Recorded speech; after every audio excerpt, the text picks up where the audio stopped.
ઉનાળો હવે ધીમે ધીમે પગપેસારો કરી રહ્યો છે, ત્યારે આગામી દિવસોમાં ગરમી 44 થી 46 ડિગ્રી સુધી પહોંચવાની સંભાવના જૂનાગઢના આગાહીકાર રમણીક વામજાએ વ્યક્ત કરી. વામજાએ એવું પણ કહ્યું કે ગરમી વધુ પડવાના કારણે ચોમાસામાં વાવાઝોડાનું પ્રમાણ પણ વધી શકે છે.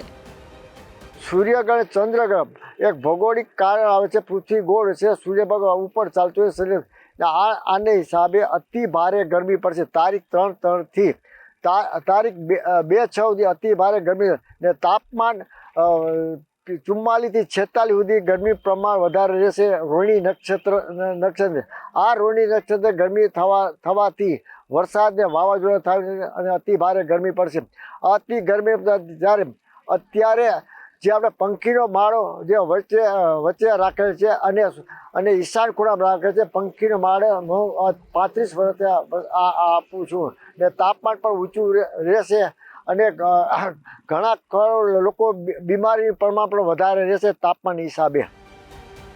2 દિવસ પહેલા હવામાન નિષ્ણાંત અંબાલાલ પટેલે પણ સૂર્યમાં જોવા મળેલા ડાઘાના કારણે ભારત સહિત સમગ્ર વિશ્વના વાતાવરણમાં ફેરફાર થવાની સંભાવના વ્યક્ત કરી હતી. સાથે જ વાવાઝોડાની સંભાવના વધશે એવું અનુમાન આપ્યું હતું. ભારતમાં જો ઇન્ડિયન ઓશન ડાયપોલ સાનુકૂળ રહે તો ભલે અલનીનો હોય તોય ચોમાસું સારું થવાની શક્યતા રહેતી હોય છે. અન્ય બીજા કારણો જોઈએ તો આ વખતે 75 વરસાદ પણ સારો થવાની શક્યતા રહેશે. પણ અલનીનોની અસરના કારણે ખંડવૃષ્ટિ કોઈ ભાગમાં થવાની શક્યતા રહેશે.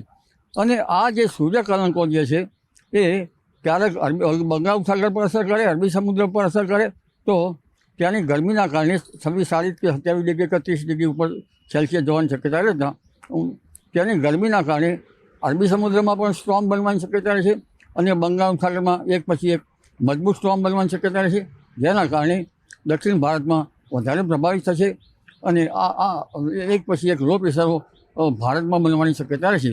આ લો પ્રેશરના કારણે પણ ગુજરાતનું ચોમાસું સારું રહી શકે. અને આવું લગભગ 2000ની સાલમાં પણ થયું હતું, 2006ની સાલમાં કંઈક હતું, પરંતુ આ ડાઘા જે છે એની અસર ગજબની થાય છે. આની અસર પેસિફિક મહાસાગર ઉપર થતી હોય છે અને લગભગ સ્ટ્રોમ પણ બનતા હોય છે અને આ સ્ટ્રોમ છે એ ઘણીવાર ભયાનક સ્ટ્રોમ બનતા હોય છે. પરંતુ આની સીધી અસર નીનો 3.4 વિસ્તારમાં એટલે પેરુ નજીકમાં અને એ વિસ્તારમાં જળવાયુ ગરમ થવાની શક્યતા રહેશે અને આ જળવાયુ ગરમ થાય તો અલનીનોની ધાસ્તી રહેશે.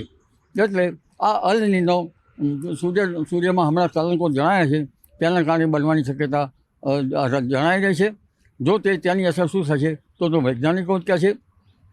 પણ સૂર્ય જે છે એમાં 11 વર્ષે આ જે કલંકો જણાય છે અને આ કલંકોની અસર વિશ્વ પર મોસમ પર જબરદસ્ત પરિવર્તન લાવતી હોય છે. માત્ર ભારતનું હવામાન નહીં પણ વૈશ્વિક હવામાનમાં પણ પડતો આવતો હોય છે.